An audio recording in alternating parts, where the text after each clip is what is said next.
Hey, it's Benji Cole, son of Al Cole from CBS Radio and host of People of Distinction, the talk that gives an in-depth view of some of the most dynamic, intelligent, and successful people on the planet. Run to our website, peopleofdistinction.org for more info, or you can always email me directly at benji@alcoleenterprises.com. And on the line with us today, we have Karen Rich Franklin, and we're going to be discussing her amazing book, Cappuccino with Grandma. Available for purchase through Amazon as well as barnesandnoble.com. And people, Karen was brought to our network by some of the best publishers in the business, Author Reputation Press. So if you or anyone you know have a book that they'd like moved, people, give yourself the best gift you could possibly give. Contact ARP and have their wonderful team move it for you.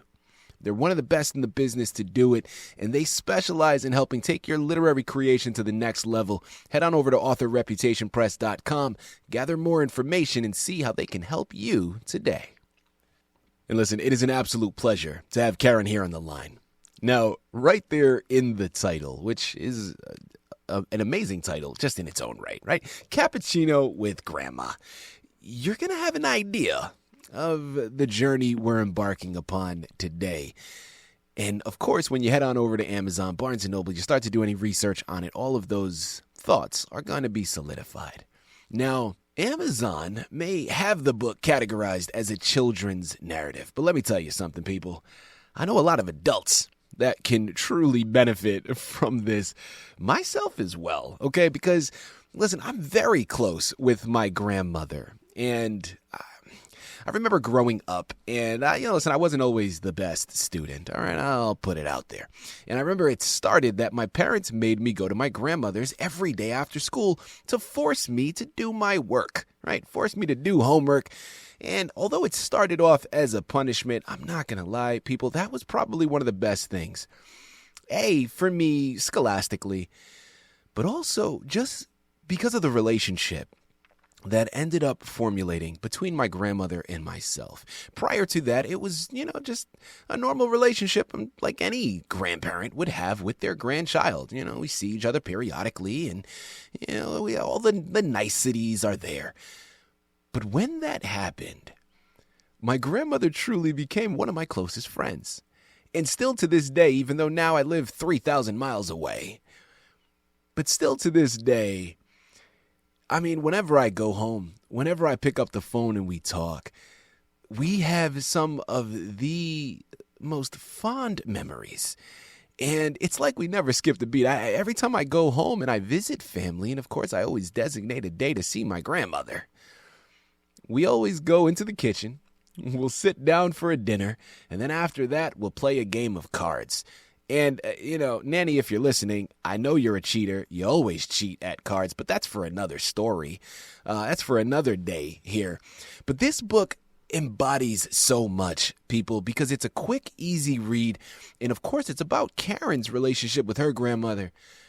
But when you read it, there is just something about it that is going to resonate with you and really, it's going to hit some nostalgic bones there. It's going to take you back a bit. So that's why I'm saying it's for children, or at least categorized for children, and it expresses the importance of that relationship between a grandchild and their grandparents, or vice versa. But people, this is so much bigger than the words that are on the page. And Karen is the expert, okay? She's written it. She's done the research. She's going to be able to articulate it much better than I ever could. So let's bring her here with us. Karen, first and foremost, welcome to People of Distinction. Thank you very much for being a guest. How are you doing today?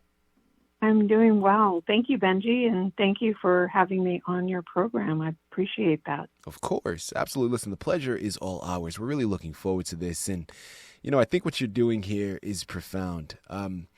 Again, I know you're talking from your perspective, and I'm sure there are probably moments of it that are embellished and, created for entertainment. But Karen, I think what you're doing here, outside of just the words that you've put on the page and just what it symbolizes and what it represents, is something that we couldn't churn our backs on, right? We get a lot of potential clients that want to be on our network.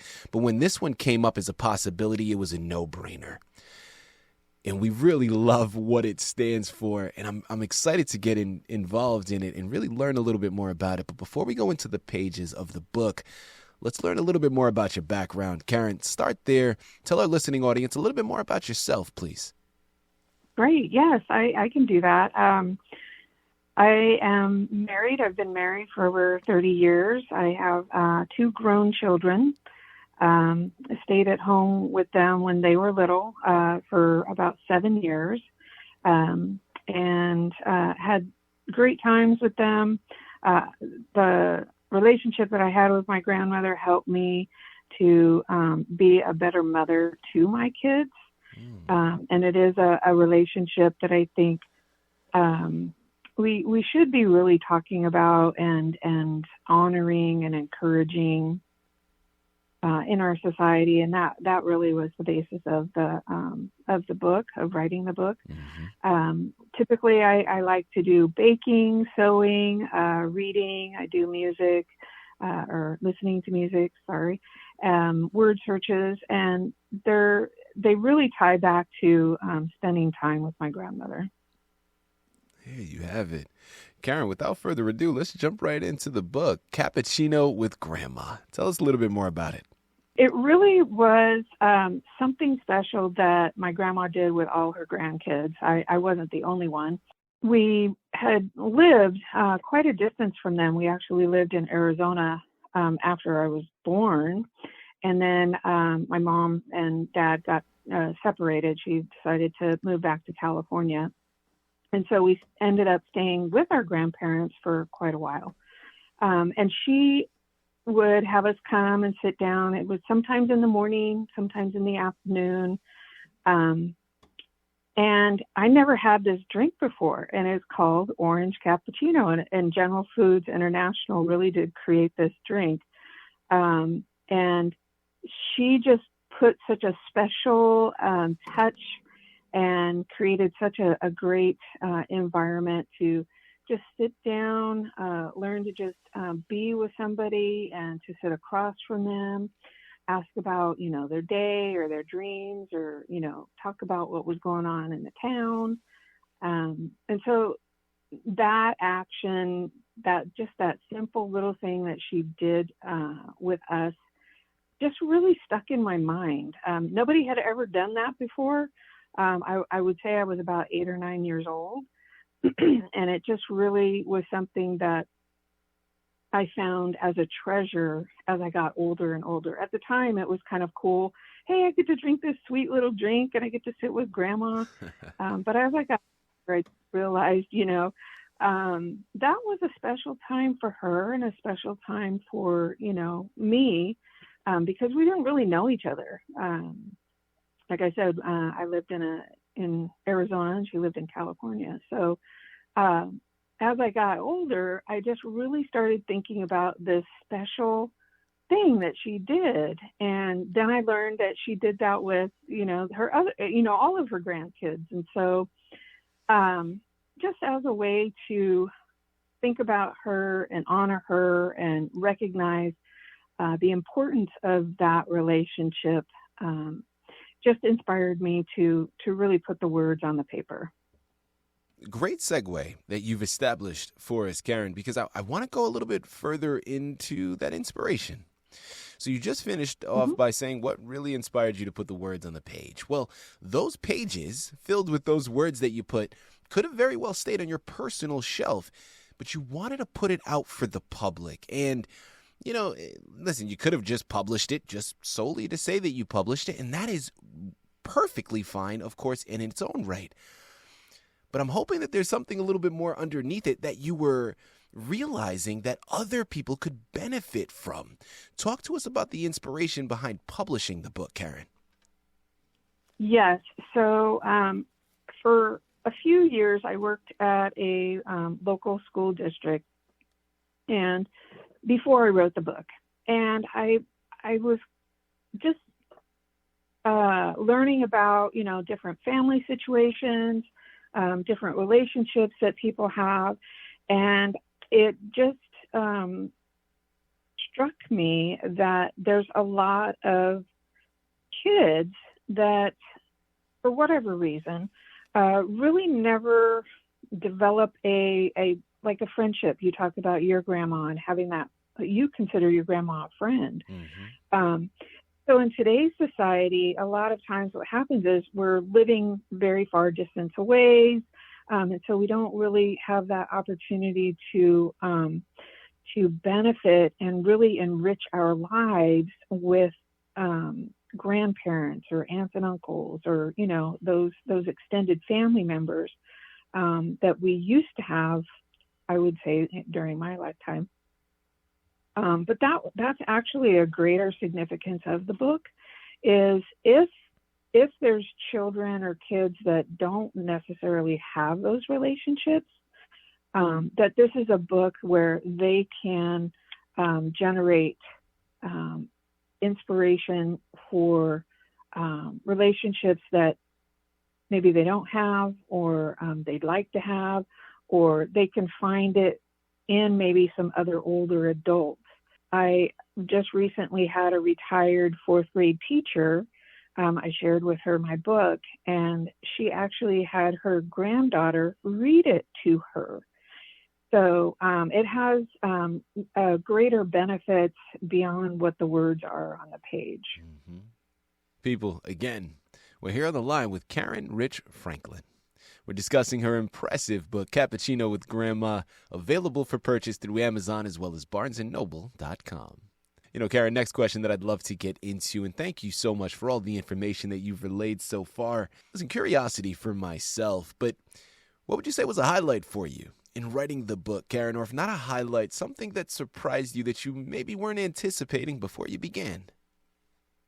So part of the inspiration of the book, when we lived with our grandparents, they had this great set of white encyclopedias. I had never seen books like that. And I was a very busy child. And so one way my grandma helped me to disperse that energy was to have me pick out a book in the encyclopedia set and sit down and read it. So of course I'm, trying to figure out which book to pick and what do I want to look at.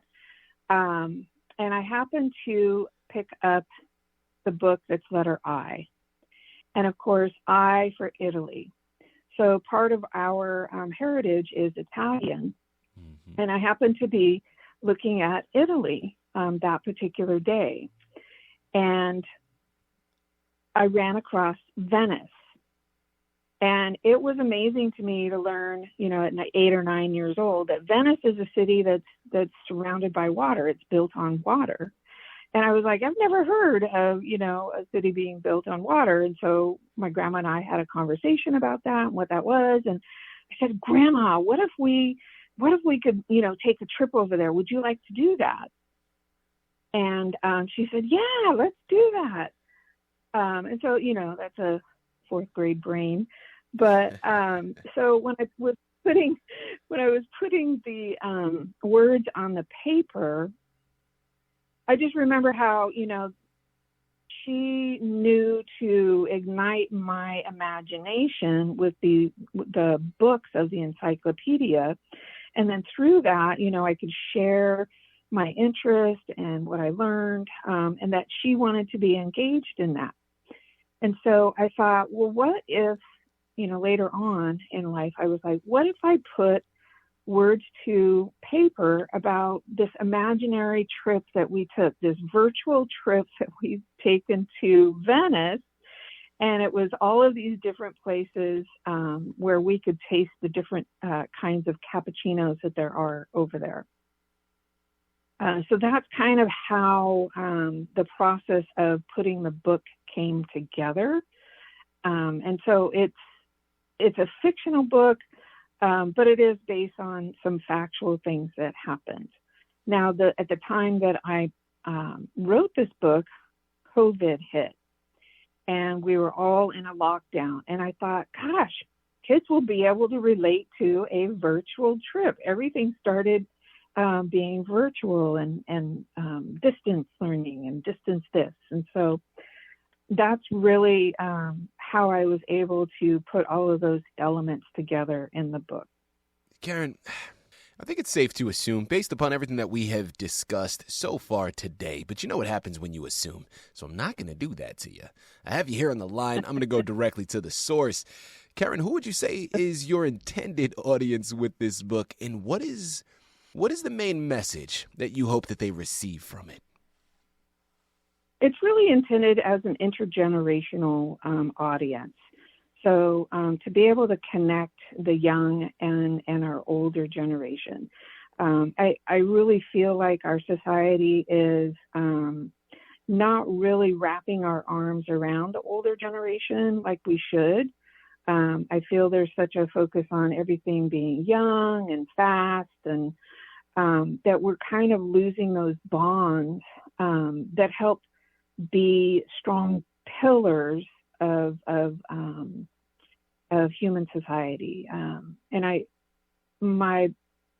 one of my purposes of the book is to have it be a bridge intergenerationally between an older person and a younger person, where they can sit down and enjoy this book and talk about, different imaginary places they would want to go together, or imaginary places that, they would want to share things together about.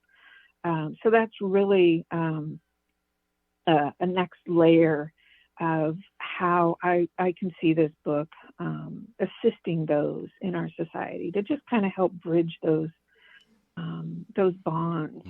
Sometimes it is down and reading a book and just spending time together. Karen, I know about this fantastic book. We know about your past. Well, now let's focus on the future. Please tell me this is not the only book that you are writing, and there's another one on the horizon. Karen, tell us what's upcoming for you. Yeah, that's a great segue to the future. When I first was thinking about doing this book, I was like, I can't just do one. I was just like, I can't just do this one. I would always share, stories with my husband of different things that went on and in our lives. And he's like, you got to do the fishing one. I was like, so there's one on the horizon. It's fishing and grandma.